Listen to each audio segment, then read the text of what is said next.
डर एक एहसास में आपका स्वागत है। इस चैनल पर आपको सुनने को मिलती हैं डरावनी और सच्ची भूतिया कहानियाँ।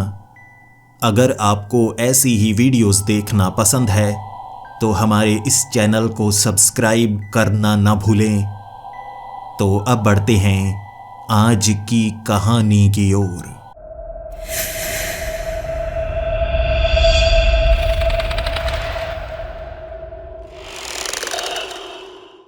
हेलो दोस्तों, मेरा नाम दक्ष है और मैं उत्तर प्रदेश का रहने वाला हूँ। मैं एक लेखक हूँ और मुझे लिखना बहुत ज़्यादा पसंद है। कई ऐसी कहानियाँ मैं लिख चुका हूँ जो लोगों को बहुत ज़्यादा पसंद आई और शुरू से ही मुझे लिखने का शौक़ था। जब मैं स्कूल में था तो किताबों में कहानियों को पढ़ा करता था और नोटबुक में लिखा करता था। लेकिन ये सब तो कॉपी पेस्ट हो गया ना, जैसा पढ़ा वैसा लिख दिया। फिर मेरा दिमाग चलने लगा कि मैं वो कहानियां बनाऊंगा जो कहीं पर लिखी नहीं है। धीरे धीरे मैं कहानियां बनाने लगा और पन्नों में ढालने लगा।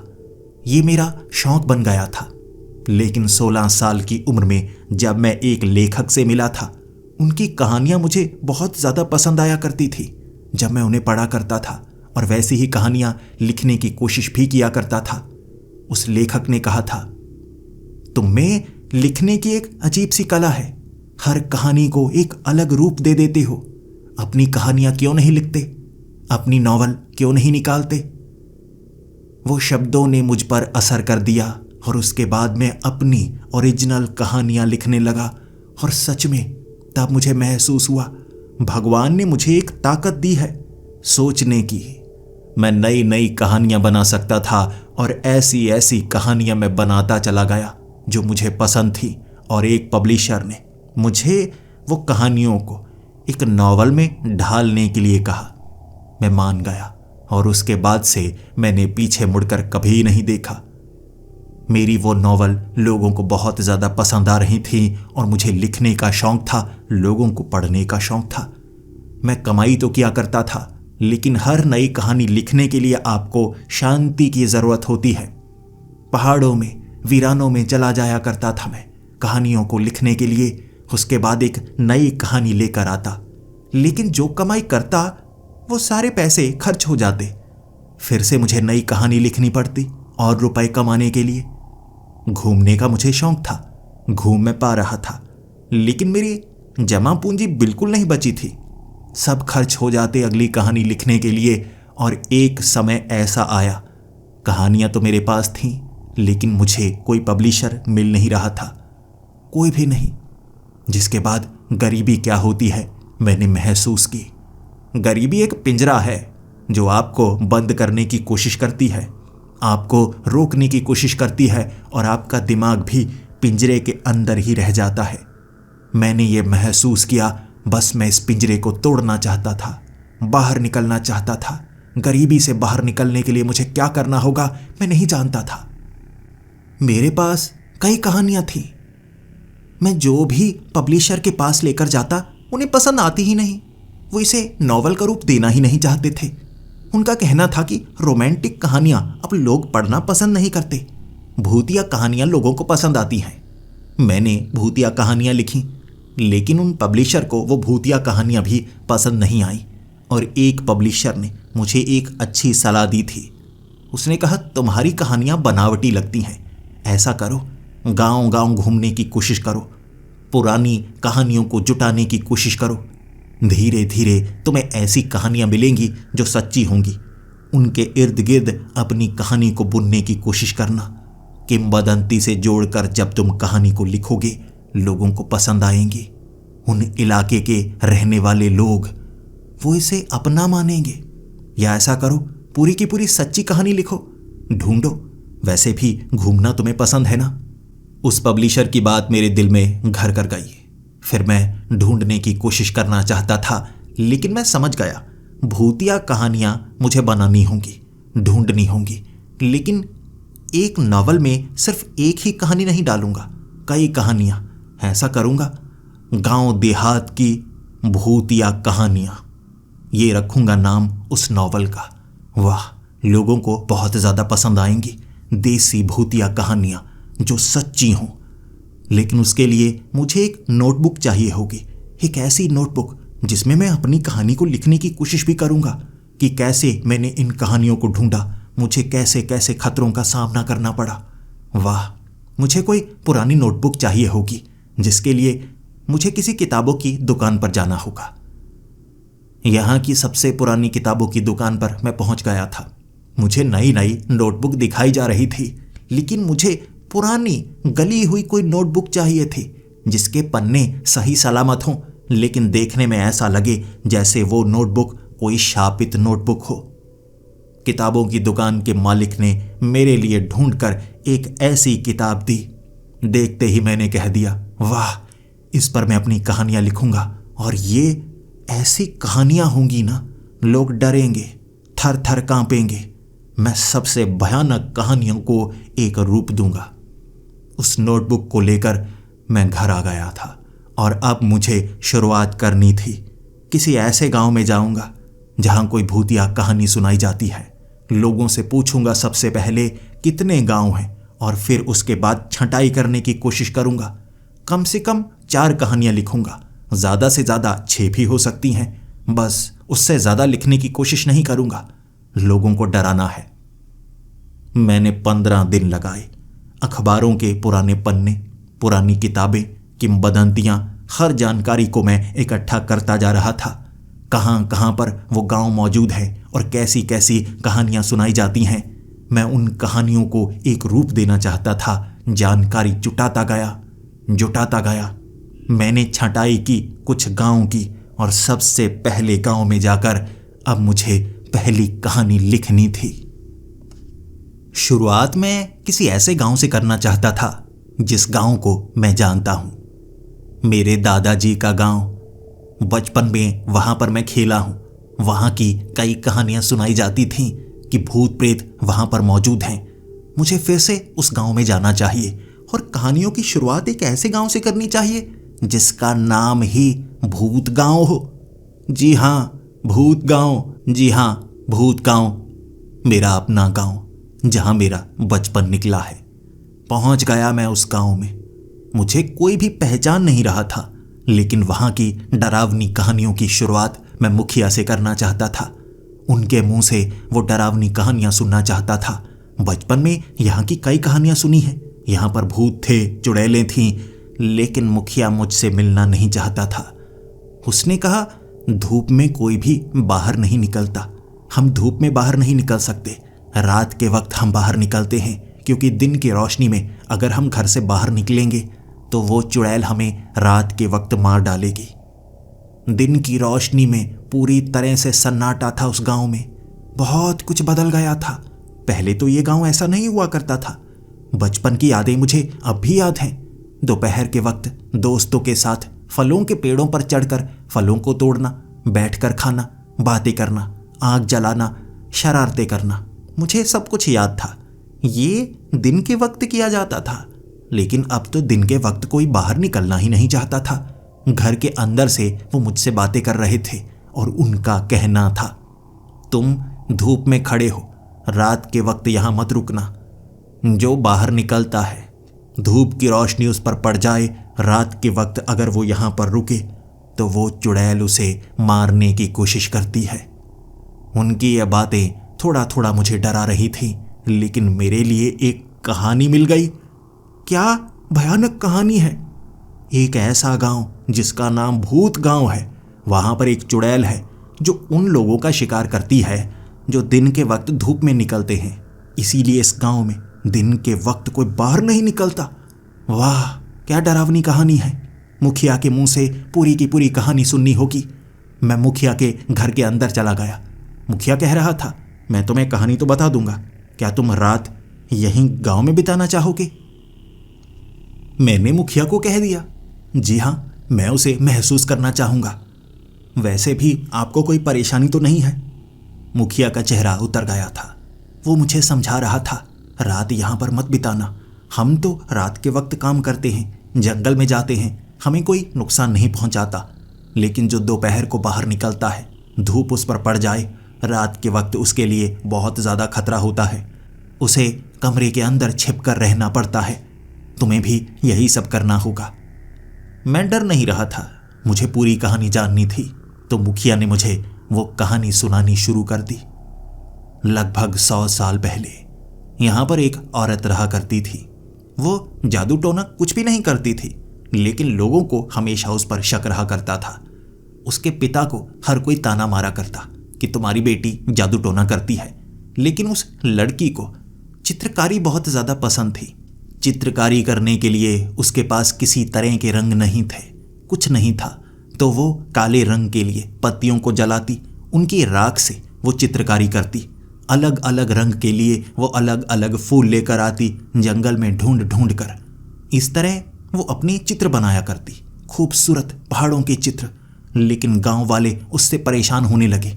गांव वालों का कहना था कि वो जादू टोना करती है, जंगलों में जाकर फूलों को ढूंढती है, उसके बाद गांव वाले लोगों के ऊपर जादू टोना करके उन्हें मारने की कोशिश करती है। गांव के कुछ लोग थे जो बीमार रहा करते थे और उनका कहना था कि किसी ने जादू टोना ही किया है, जिस कारण वो बीमार रहते हैं। और शक हर बार उसी लड़की पर जाता था। धीरे धीरे गांव वाले लोग उस लड़की को गांव से बाहर निकालना चाहते थे, लेकिन उसके पिता चाहते थे कि मेरी बेटी गांव से निकाली जाएगी तो कहां पर जाएगी। गांव वालों ने उस लड़की को और उसके पिता को गांव से निकाल दिया, जिसके बाद वो जंगलों में भटकने लगे। जंगल में उसने एक घर बनाया। उस आदमी ने अपनी बेटी के साथ मिलकर लकड़ी का छोटा सा घर बनाया था। लेकिन गांव वाले उस लड़की को ढूंढते ढूंढते जंगल के उस हिस्से में भी आ गए। लेकिन ये वो बुरे लोग थे जो इस बार सब कुछ खत्म करना चाहते थे, क्योंकि गांव के कुछ लोग अब भी ठीक नहीं हुए थे और उनका मानना था कि जादू टोना दूर से भी किया जा सकता है और एक ही तरीका है जादू टोने से बचने का, उस लड़की को मार दिया जाए। और सबका मानना था जादू टोना करने वाली लड़कियां चुड़ैलें होती हैं और चुड़ैलों को जलाकर मारना चाहिए। उस लड़की को लकड़ी के घर के अंदर बांध दिया गया, घर को आग लगा दी गई। उसके पिता उसे बचाना चाहते थे और उन्हें भी घर के अंदर बांधा गया। दोनों को आग लगाकर जला दिया गया। उसकी चीखें गांव के कई लोगों ने सुनी थी, जो कि जंगल के उस हिस्से में नहीं थे। वो आवाजें जंगल में गूंजी, वो आवाजें गांव में गूंजी जो कई किलोमीटर दूर मौजूद था। उसके बाद शांति। लेकिन लगभग 15 दिन बाद गांव में रात के वक्त वो लड़की लोगों को नजर आने लगी, काले कपड़ों में। और अब सब समझ चुके थे, उसे जलाकर मारा जा चुका है और अब वो एक शैतानी रूप ले चुकी है। वो एक असली चुड़ैल बन गई थी, जिसके बाद जितने लोग बीमार थे जो कहते थे कि वो जादू टोना करती है, सबसे पहले उसने उन्हीं लोगों का शिकार किया। और उसके बाद उसने गांव वालों को शाप दिया कि दिन के वक्त कोई बाहर नहीं निकलेगा, जो धूप में बाहर निकलेगा वो उनका रात के वक्त शिकार करेगी।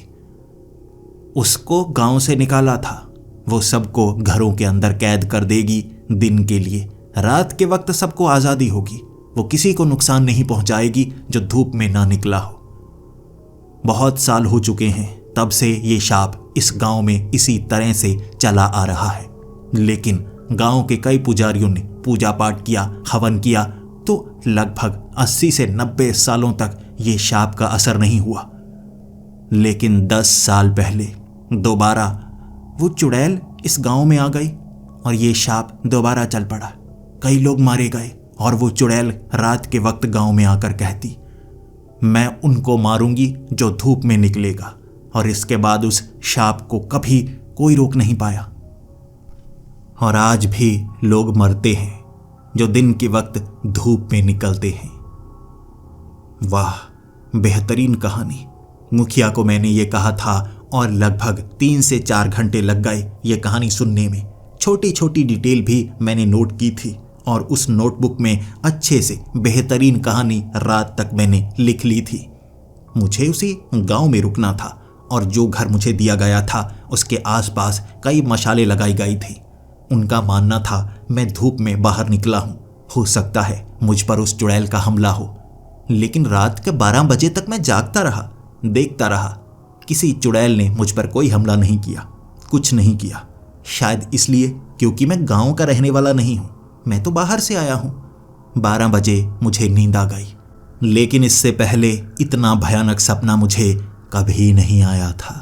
सपने में उसी घर के अंदर था मैं। कोनों से आवाजें आ रही थी सपने में। बार बार मैं उन आवाज़ों का जवाब देता तो वो आवाज़ें मुझे कहती, तुम्हें मरना होगा, मैं तुम्हें मार डालूंगी। लेकिन सिर्फ आवाज़ें आईं, मेरे साथ कुछ हुआ नहीं।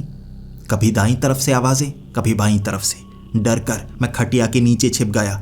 ऐसे सपने में मैं करता रहा, लेकिन आवाज़ें ही आईं, सिर्फ आवाज़ें।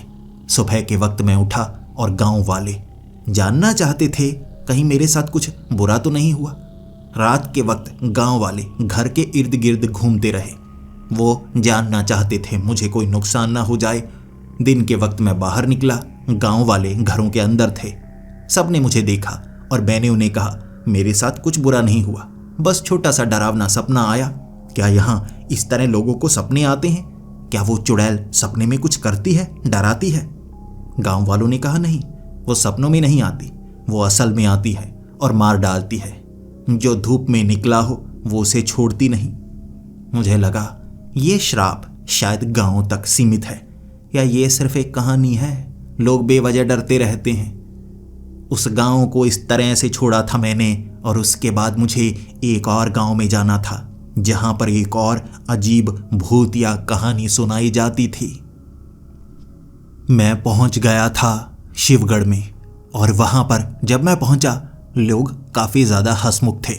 लेकिन गांव का एक खास इलाका जहां पर घर तो बने हुए थे लेकिन कोई रहने वाला नहीं था। पुराने टूटे फूटे से वो घर, आखिर उस तरफ कोई क्यों नहीं जाता? वो सच्चाई मुझे जाननी थी, और उस सच्चाई को जानने के लिए मुझे उस कहानी को सुनना पड़ा जो गांव वाले मुझे सुनाने में लग गए थे। बहुत साल पहले की बात है। यहाँ पर एक लड़की रहा करती थी। उस लड़की की शादी किसी से नहीं हो रही थी क्योंकि उसकी कुंडली में दोष था। ऐसा दोष कि उसके साथ कोई भी शादी करेगा तो मारा जाएगा। इसलिए इस दोष से बचने के लिए उसे एक पेड़ से शादी करनी थी, एक पीपल के पेड़ से, ऐसा बताया गया। लेकिन वो लड़की किसी पेड़ से शादी करना नहीं चाहती थी। सब कह रहे थे तुम्हें पेड़ से शादी करनी होगी, वरना हो सकता है कोई ना कोई कुंवारा उसके झांसे में फंस जाए और मारा जाए। गांव वाले उस लड़की को बहुत ज्यादा परेशान करने लगे। उसे कहा जा रहा था कि तुम्हें सिर्फ पेड़ से शादी करनी है और उस पेड़ को ही अपना पति मानना है, किसी लड़के के पास नहीं जाना है।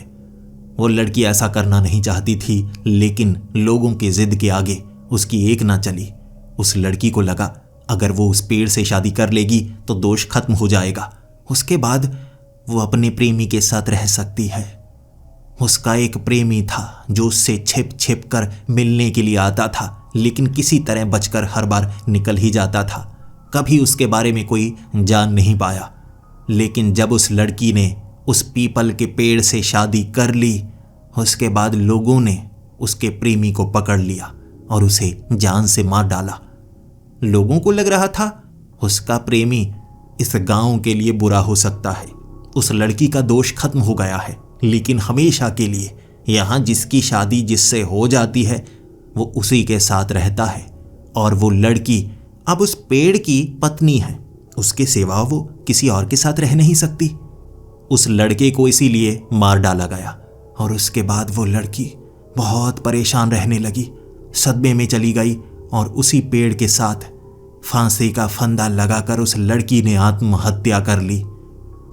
गांव के कुछ लोगों को बुरा लगा था, लेकिन ज्यादातर लोगों का कहना था कि बला टली, उसके कुंडली में ऐसा दोष था जो गांव के लिए बुरा होता।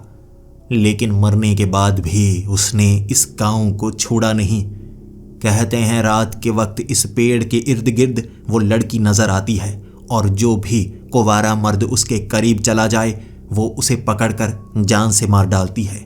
लेकिन अगर कोई विवाहित मर्द इस पेड़ के पास चला जाए वो उसके शरीर के कई अंग काट देती है, उसे नपुंसक बना देती है, और जिंदा जरूर छोड़ती है, लेकिन वो जिंदा के बराबर नहीं होता।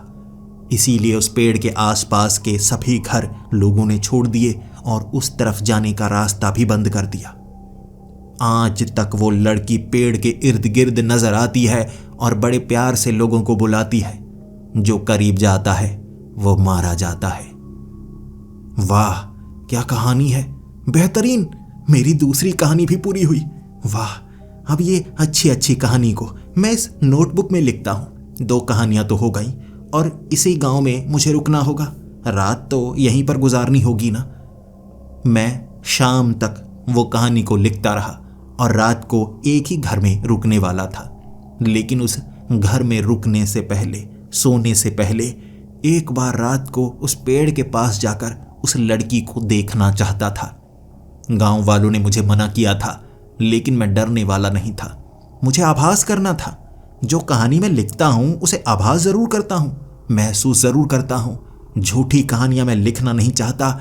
एक बार उस पेड़ के इर्द गिर्द घूम कर आना चाहता हूं। देखना चाहता हूं क्या सच में वो भूतनी है, चुड़ैल है या झूठी कहानी है।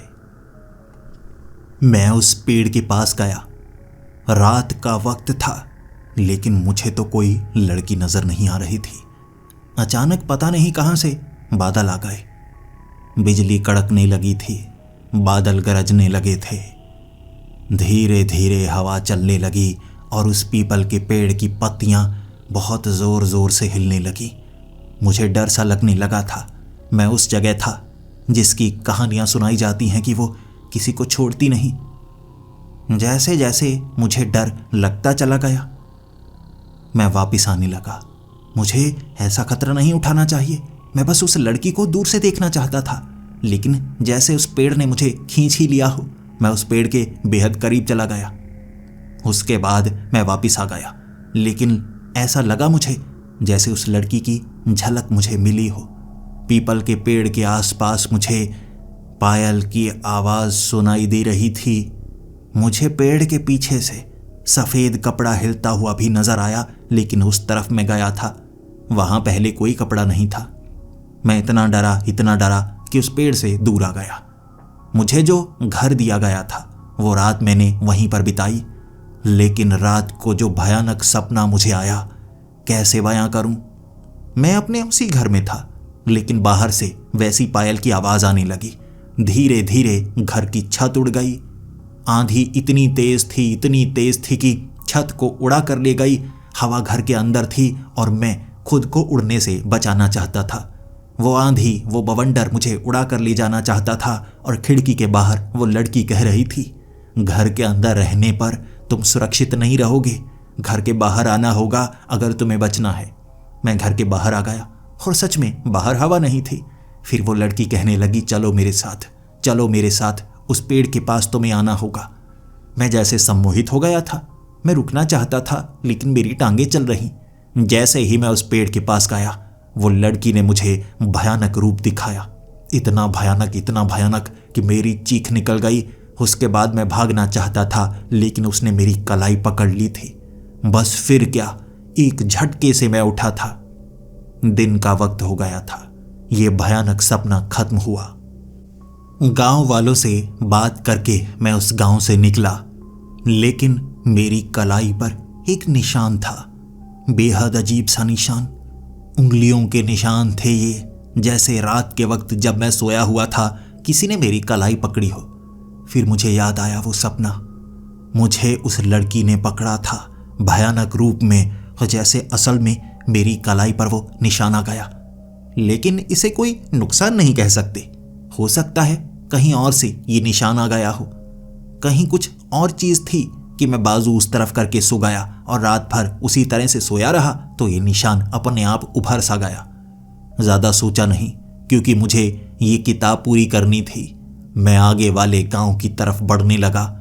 ज्यादा लंबा सफर नहीं था, 2 घंटे बस की सवारी करके उस गांव तक पहुंच गया। और यहां पर भी एक ऐसी भयानक कहानी सुनाई जाती है जिसे मैं अपनी नॉवल का हिस्सा बना सकता था। मैं पहुंच गया था चांदपुर, और यहां पर सबसे अजीब कहानी सुनाई जाती है। यहां पर कोई चुड़ैल नहीं रहती, यहां पर कोई भूत नहीं रहता। यहां पर एक ऐसा कुआं है जो चमत्कारी भी है और शापित भी है। गांव वालों ने कहानी सुनानी शुरू की। लगभग 200 साल पहले इस गांव में सिर्फ एक ही कुआं हुआ करता था और उस कुएं का पानी पूरे गांव के लोग इस्तेमाल किया करते थे। लेकिन फिर अंग्रेज इस गांव के पास आए और यहाँ पर उन्होंने एक चौकी बना ली। फिर वो अंग्रेज यहाँ आकर लोगों को परेशान करते थे और गांव के लोग उनसे इतना ज़्यादा परेशान हो गए कि कई लोगों ने कई अंग्रेज़ों को मार डाला। उसके बाद अंग्रेज़ों को इस बात पर बहुत ज़्यादा गुस्सा आया और वो गांव के सभी लोगों को मार डालना चाहते थे। जिसके बाद कुछ लोगों को उन्होंने पकड़ा, उनकी चमड़ी को उतारा। वो जिंदा थे, उनके शरीर की सारी चमड़ी उतारी जा रही थी। उन्हें मरने नहीं दिया जा रहा था। उन्हें गांव के पेड़ पर बांधा जाता। भूख प्यास से बिलक बिलक कर वो मरते। ऐसा उन्होंने हर एक गांव वाले के साथ करना चाहा। गांव को घेर लिया गया था। भयानक सजा सुना दी गई थी कि हर किसी के साथ ऐसा होगा, या तो भूख प्यास से मारा जाएगा, या चमड़ी उधेड़ कर मारा जाएगा, या जलाकर मारा जाएगा। इन तीनों में से किसी एक का चुनाव करना होगा। मरना सभी को होगा। तब गांव वाले बहुत ज्यादा डर गए थे और वो खास लोग जिन्होंने अंग्रेजों को मारा था, उन्होंने इसी कुएं में छलांग लगाकर आत्महत्या कर ली थी। जिसके बाद उस कुएं से डरावनी आवाजें रात के वक्त आती। रात को जब अंग्रेजों ने इस गांव को घेरा हुआ था, वो कुएं के आसपास थे। उन्हें कुएं के अंदर से निकलने वाले अजीब से प्रेत नजर आए जो पकड़कर कई अंग्रेजों को मार चुके थे। वो अंग्रेज डरकर भाग गए, लेकिन गांव में वो कुआं मशहूर हो गया जहां रात को कोई जा नहीं सकता। कहते हैं वो कुआं आपको खींचता है, अंदर बुलाता है। जो पानी में जाता है वो मारा जाता है, लेकिन लाश किसी की नहीं मिलती। लेकिन एक चमत्कार है कि उस कुएं का पानी कभी भी गंदा नहीं होता। वो पीने लायक ही रहता है और कभी खत्म नहीं होता। वो कुआं कभी नहीं सूखता, चाहे आसपास जितनी भी भीषण गर्मी क्यों ना पड़ रही हो। आसपास पीने का पानी ना हो तब भी इस कुएं का पानी कभी नहीं सूखता। दिन के वक्त ये कुआं काम का है, रात के वक्त ये कुआं एक श्राप है। ये कहानी मुझे बहुत अच्छी लगी थी और मैंने गांव वालों से पूछा था, क्या रात के वक्त इस कुएं में आवाजें आती हैं, प्रेत नजर आते हैं, क्या अब भी किसी ने देखे हैं?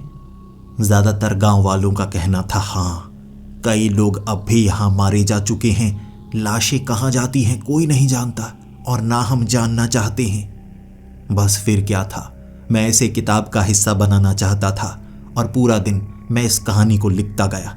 इसमें कुछ किरदारों को थोड़ा सा बदला जो मैं अपने हिसाब से बनाना चाहता था। मज़ेदार कहानी, और अंत तक मैंने कहानी लिख ली। 3 कहानियां हो चुकी थीं, लेकिन मुझे आभास अब भी यहाँ पर करना था।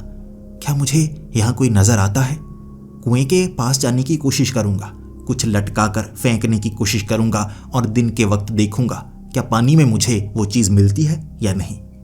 जिसके बाद शाम के वक्त मैंने वो कुआं देखा।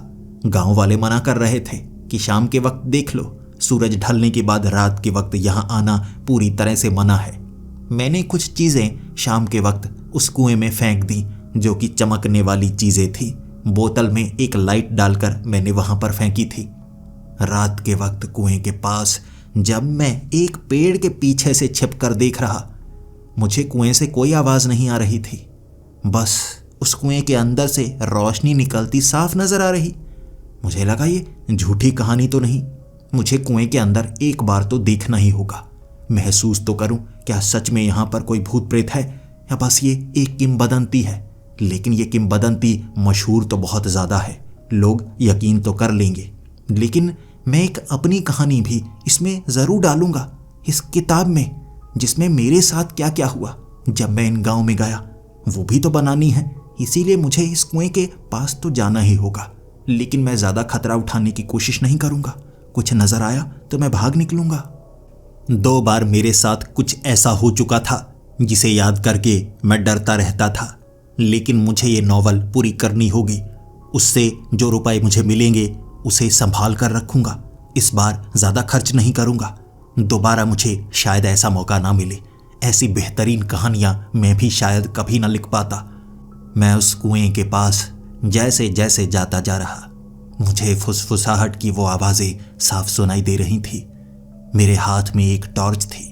मैं बस कुएं के अंदर एक बार झांकना चाहता था, देखना चाहता था क्या सच में कुएं के अंदर कोई है या बस मेरे कान बज रहे हैं।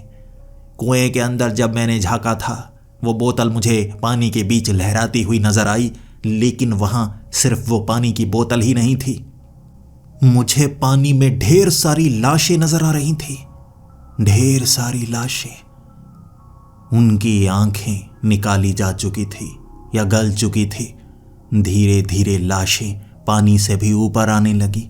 जैसे वो कुआं अपने आप भरता जा रहा हो, लाशें ऊपर आती जा रही थीं, आती जा रही थीं। फिर वो लाशें उठकर खड़ी हो गई और ये दृश्य जब मैं देख चुका था, थर थर कांपने लगा, भागने लगा।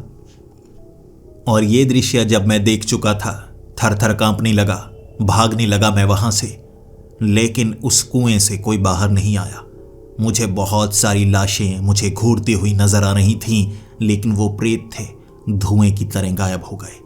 मैं भागा वहां से, सीधा अपने घर में पहुंचा जो गांव वालों ने मुझे दिया था। दरवाजा लगाया और बेड पर बैठा हुआ सोच रहा था मैं बच गया। अगर उनके हाथ लग जाता फिर मेरे साथ क्या होता। लेकिन जो भी कुएं के पास जाता है वो बचता नहीं। शायद मेरी किस्मत है।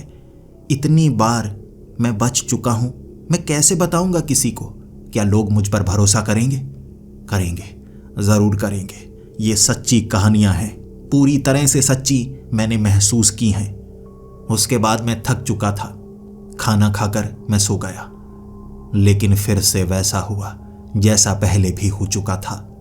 मुझे भयानक सपना आया और सपने की शुरुआत कहां से हुई? मैं उस कुएं के बीच था, तैर रहा उस पानी में। हाथ में मेरे एक बोतल थी और कुछ नहीं। कुआं इतना ऊंचा लग रहा, इतना ऊंचा लग रहा कि चढ़ने की कोशिश नाकाम थी। वहां बहुत ज्यादा फिसलन थी। मैं चढ़ने की कोशिश भी करता तो नाकाम रहता। बहुत कोशिश की मैंने, चीखा, चिल्लाया। मुझे पता था ये एक सपना है, लेकिन सब कुछ असली जैसा लग रहा। सपने में किसी को नहीं पता होता कि ये एक सपना है। मुझे पता था, लेकिन सपना टूट नहीं रहा। मुझे दर्द हो रहा, मुझे चोट लगती तो महसूस होता। मुझे लगा मैं फंस गया। मुझे रात को उठाकर कोई कुएं में लेकर आया है और शायद मेरे साथ वही होने वाला है जो सबके साथ हुआ है। फिर वो लाशें पानी के नीचे से मेरी टांगों को पकड़कर पानी के बीच खींच कर ले गई। वो कुएं के अंदर का हिस्सा नहीं, जैसे समंदर था। रोशनी तो ऊपर से आ रही थी, लेकिन पानी ही पानी। सांस रुकने लगी और वो मुझे छोड़ नहीं रहे थे। धीरे धीरे दम घुटने लगा और एकदम से जब मैं नींद से उठा, सपना इतना भयानक था, इतना भयानक था कि मुझे सांस चढ़ी हुई, मेरे मुंह से पानी निकला। सपने में सब कुछ हुआ, लेकिन मुंह से इतना पानी कैसे आ गया? मेरे पेट में भी काफी पानी भरा हुआ था, पेट फूला हुआ। उसके बाद मुझे कई बार उल्टियां आई, तब मुंह से इतना पानी निकला। सर पर थोड़ी सी चोट लगी थी, लेकिन मैं तो खटिया पर था। चोट तो मुझे कुएं में लगी थी ना, वो भी सपने में। कहीं ऐसा तो नहीं मुझे जो सपने आ रहे हैं उसमें जो आभास होता है वो असली होता है? लेकिन जब जब मैं गांव में जाता हूं सपने तभी ऐसे आते हैं, वैसे नहीं आते। मुझे कहानियों का अंत जल्दी करना होगा। मुझे ये नॉवल को खत्म करना होगा। दोबारा मैं किसी ऐसे श्रापित भूतिया गांव में कभी नहीं जाऊंगा। क्या हो रहा है मेरे साथ? मैं मजबूर हूं, भाग भी नहीं सकता। मुझे ये काम करना होगा। पब्लिशर ने मुझे काम दिया है, मुझे ये काम समय पर निपटाना होगा। हे भगवान, मेरी मदद करना। इस तरह उस गांव से मैं निकला था। मैं दोबारा ऐसी घटनाओं को सपने में महसूस नहीं करना चाहता था, तो मैंने सोचा अब उस गांव में रुकूंगा नहीं। जैसे ही कहानी का पता लगा मैं वहां से निकल लूंगा। मैं पहुंचा था रामपुर में, जहां पर एक ऐसी कहानी सुनाई जाती है जो बेहद भयानक है। क्या दिन रहे होंगे वो? गांव वालों ने मुझे कहानी सुनानी शुरू की। इस गांव में एक गुड़िया बनाने वाला आदमी था जो बहुत अच्छी गुड़िया बनाया करता था। शुरू शुरू में बच्चों को वो गुड़िया बहुत ज़्यादा पसंद आती थी। धीरे धीरे शहरों से अच्छी वाली गुड़िया आने लगी तो उस गुड़िया बनाने वाले की गुड़िया कोई खरीदना नहीं चाहता था। सब कहते थे तुम्हारी गुड़िया नकली लगती है, लेकिन शहरों वाली वो गुड़िया जो मशीनों से बनी होती हैं वो बड़ी असली लगती हैं। उसे बहुत बुरा लगने लगा और उसके बाद वो असली गुड़िया बनाने लगा। उसकी गुड़िया ऐसे लगती जैसे कोई इंसान हो। बच्चे डरने लगे थे। बच्चे कहते उसकी गुड़िया झांकती हैं, देखती हैं। गांव वालों को लगने लगा था वो कुछ ऐसा कर रहा है जो उसे नहीं करना चाहिए। ये कैसी ऊन है, ये कैसा कपड़ा है जो बिल्कुल मांस जैसा प्रतीत होता है। लेकिन जब गांव में कई लोग अपने आप गायब होने लगे तब सबका शक उस गुड़िया बनाने वाले पर गया और उसके घर के अंदर से इंसानी हड्डियां मिली, इंसानी अंग मिले, लेकिन इंसानी चमड़ी नहीं। इंसानी चमड़ी को वो गुड़िया के ऊपर लगाता था, इंसानी आंखों को वो गुड़िया की आंखों की जगह पर लगाता था। ऐसे गुड़िया बनाता था वो, भयानक इंसानी मांस की गुड़िया। गांव वालों ने उस आदमी को पीट पीट कर मार डाला, लेकिन कहते हैं उसकी वो दुकान अब भी वैसी की वैसी है, उसकी गुड़िया वैसी की वैसी है। उसकी गुड़िया हिलती हैं, उसकी गुड़िया पीछा करती हैं, इसीलिए दुकान को बंद कर दिया गया। जो उस दुकान में जाता है कहते हैं गुड़िया उस इंसान का पीछा करती है और उस गुड़िया बनाने वाले की आत्मा अब भी उस दुकान में मौजूद है। कोई उसकी गुड़िया को छुएगा वो उसे जिंदा नहीं छोड़ेगा। दोपहर का वक्त था। ये कहानी मैंने लिख ली थी, सुन ली थी, जिसके बाद मैं गांव को छोड़ना चाहता था, लेकिन गांव के सभी लोग वहां पर मौजूद थे। मैंने जो जो किया गांव वालों ने देखा था। अगर मेरी कहानी पढ़ने के बाद कोई भी यहां पर आता है तो उसे साफ पता चल जाएगा। मैंने बस कहानी सुनी और मैं यहां से निकल लिया, लेकिन मुझे डर भी लग रहा था कहीं मेरे साथ कुछ बुरा ना हो जाए। क्या करूं? मुझे उस दुकान के अंदर तो जाना ही होगा। किसी को अंदर आने नहीं दूंगा। मैंने अंदर क्या क्या किया किसी को बताऊंगा नहीं। कह दूंगा मैंने हर एक गुड़िया को छुआ। गुड़िया मुझे पकड़ने की कोशिश कर रही थी। बड़ी मुश्किल से बचकर आया हूं क्योंकि मुझे जादू टोना आता है। ये ठीक है। शाम होने से पहले पहले मैंने उस दुकान को खुलवाया था। आगे वाला वो दरवाजा खोलकर मैं अंदर चला गया। गांव वाले काफी दूरी पर मुझे देख रहे, लेकिन दुकान के अंदर मैं कर क्या रहा हूं किसी को पता नहीं चल पा रहा था। जैसे ही दुकान के अंदर गया, मांस की बदबू हर तरफ से आ रही थी। वो मांस गला नहीं था। इंसानी चमड़ी अगर ऐसे कहीं पर भी रखी हो वो सड़ जाएगी। यहां जितनी भी गुड़ियां थी कोई गुड़िया सड़ी हुई नहीं थी। इंसानी मांस उनके ऊपर चढ़ाया गया, इंसानी बाल उसके सर पर लगाए गए। ऐसी कई गुड़ियां थी वहां पर जिन्हें देख देख कर मैं डरता जा रहा। एक भी गुड़िया को छुआ नहीं था मैंने, लेकिन फिर महसूस किया मैंने हर एक गुड़िया जहां जहां मैं जाता उस तरफ अपना सर घुमा रही थी। शुरू में लगा हर एक गुड़िया को दरवाजे की तरफ किया गया है, लेकिन जब मैं दुकान के पीछे चला गया तो हर एक गुड़िया का वो सर उस तरफ घूमा हुआ था। मुझे भागने का मन कर रहा था, लेकिन मैं रुकना चाहता था। कहानी पूरी करनी है, झूठी कहानी बनानी है। उसके बाद मैंने क्या किया, किसी गुड़िया को हाथ नहीं लगाया। वहां पर पड़ा एक पत्थर उठाया, एक गुड़िया को नीचे फेंक दिया। आवाज़ काफ़ी ज़्यादा हुई, जिसके बाद मैं भागता हुआ बाहर आया। बाहर आकर मैं हंसने लगा और कहने लगा, यह दुकान बहुत खतरनाक है, बंद कर दो इसे, बंद कर दो, कोई अंदर नहीं जाना चाहिए। बड़ी मुश्किल से बचकर आया हूँ मैं। वो गुड़िया मुझे पकड़ने वाली थी। वो उस तरफ देखती हैं जिस तरफ आप जाते हैं। वो गुड़िया मुझे पकड़ने ही वाली थी, मैं बचकर आ गया और कोई ये गलती मत करना। ऐसे मुस्कुराते हुए मैं वहाँ से निकला। वो गांव में रात बिताना नहीं चाहता था मैं। वो भयानक सपने दोबारा लेना नहीं चाहता था। उस गांव से मैं निकल गया, लेकिन बस के सहारे मुझे लंबा सफ़र तय करना था। बस में ही सो गया और रात को मुझे जो भयानक सपना आया, मैं उसी दुकान में था और वो सभी गुड़िया जिंदा थीं, लेकिन एक शैतान था वहाँ पर, इंसान जैसा लगने वाला, जो गुड़िया के बीच धागे लगा चुका, जैसे किसी कठपुतली को चला रहा हो। वो उन गुड़िया को चलाकर कह रहा, मारो इसे, जान से मार डालो। वो गुड़िया मुझे नोचने में लग गई। मैं हर एक गुड़िया को धक्का देकर पीछे गिरा रहा। मेरे हाथ में जो आता मैं हर एक गुड़िया के मारता। इस तरह मैं उन गुड़िया से बच रहा। दुकान की खिड़की तोड़कर उस दुकान से बचकर बाहर निकला था। ऐसे मेरी रात निकली। वो भयानक सपना जब खत्म हुआ मैं बस में था, लेकिन मुझे कोई नुकसान नहीं हुआ था। मुझे लगा ये साधारण सपना ही था।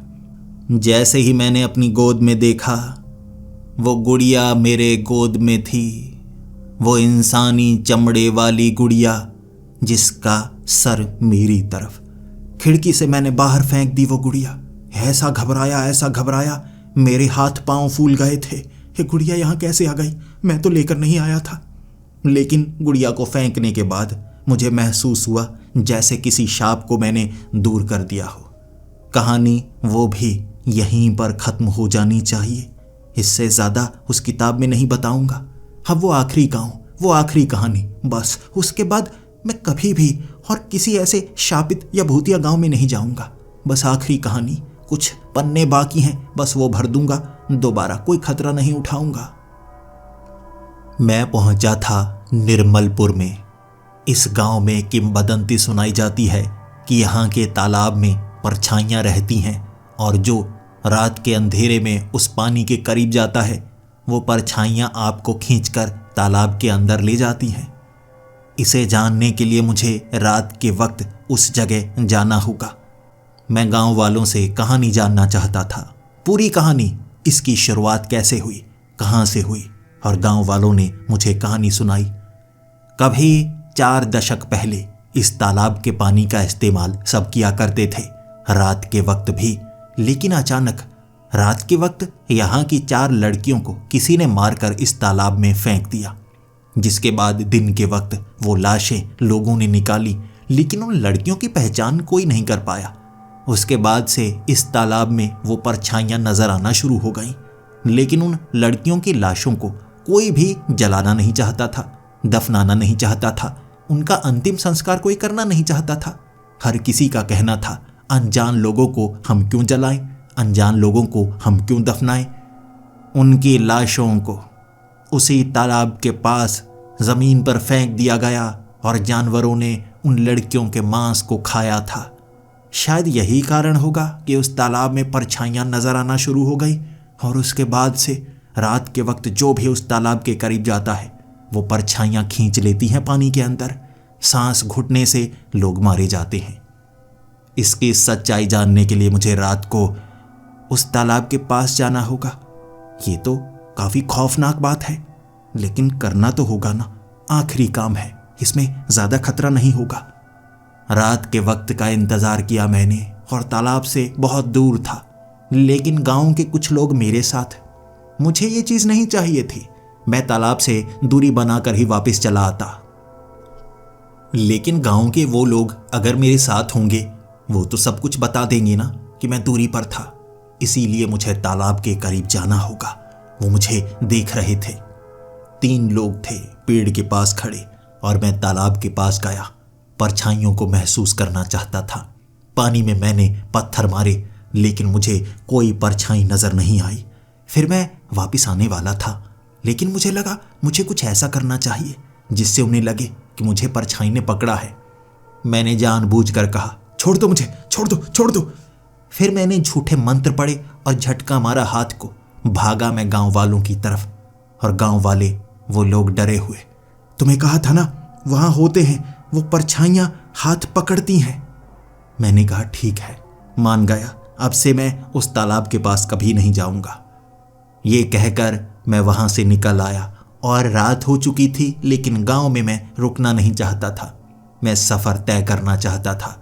तो बस में मैं बिना सोए वहां से निकल पड़ा। कहानियों का अंत हो चुका था, लेकिन मेरी कहानी का अंत नहीं हुआ था। कैसे ये किताब को मैंने छपवाया, कैसे बाकी का काम किया, वो भी आखिरी पन्नों में मुझे लिखना तो होगा ही ना, और कुछ भयानक करना होगा। मैं किसी ऐसे गांव में जाता हूं जिसका नाम डरावना हो, वहां पर कोई रहता ना हो, लेकिन कोई भूतिया कहानी उससे जुड़ी ना हो।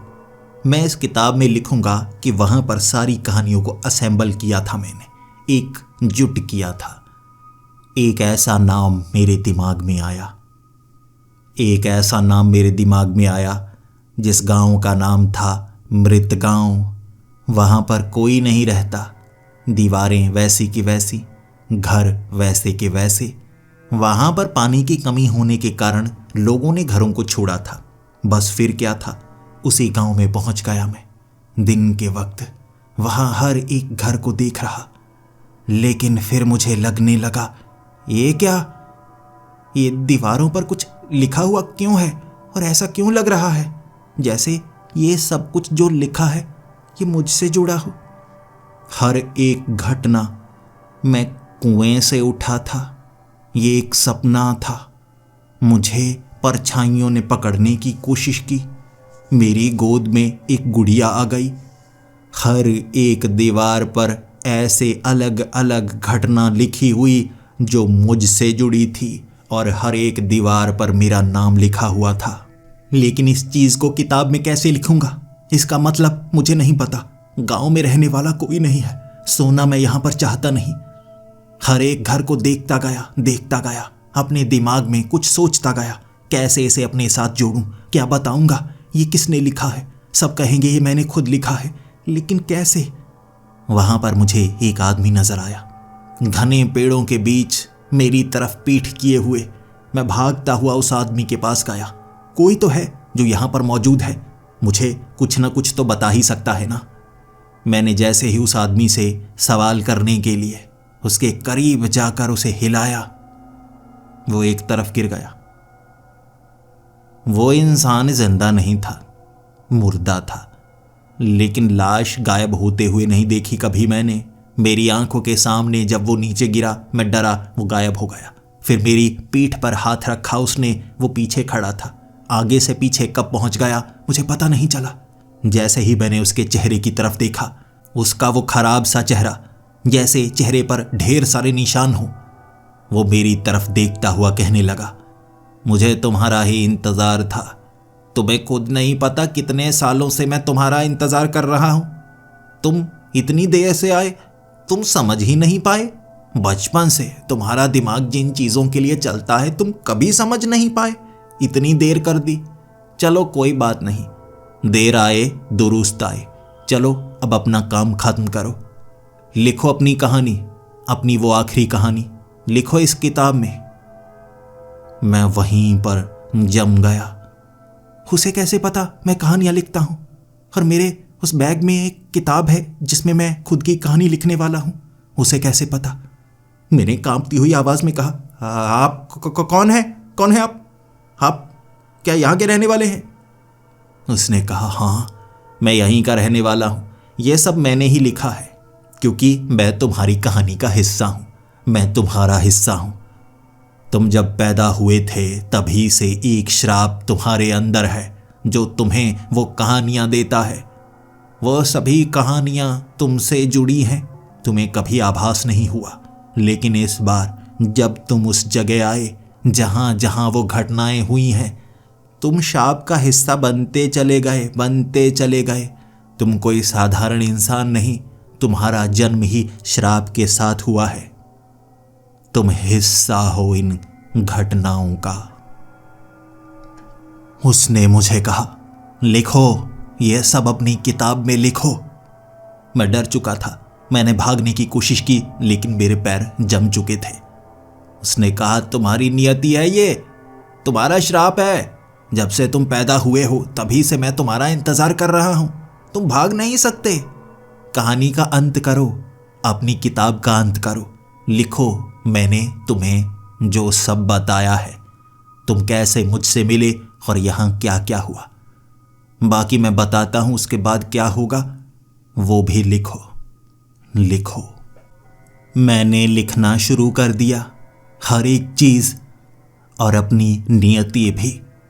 मुझे एक दीवार में चिनवा दिया जाएगा, यहां पर लिखा अपने आप मिट जाएगा, और जो भी इस किताब को पढ़ेगा, इन कहानियों को सुनेगा, और जब वो इस गांव में आएगा, उसकी नियति उसे इस दीवार पर नजर आएगी और वो भी इस शाप का हिस्सा बन जाएगा।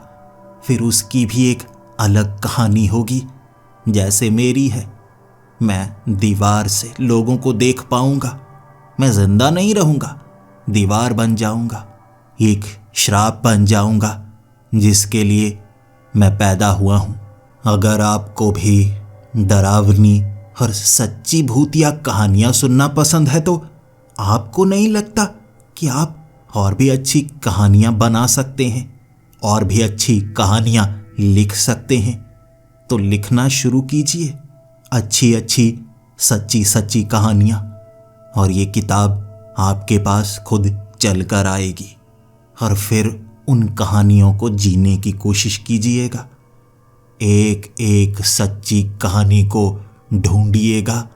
ये आपकी नियति है, और अब आप भी इस श्राप का हिस्सा जो बन चुके हैं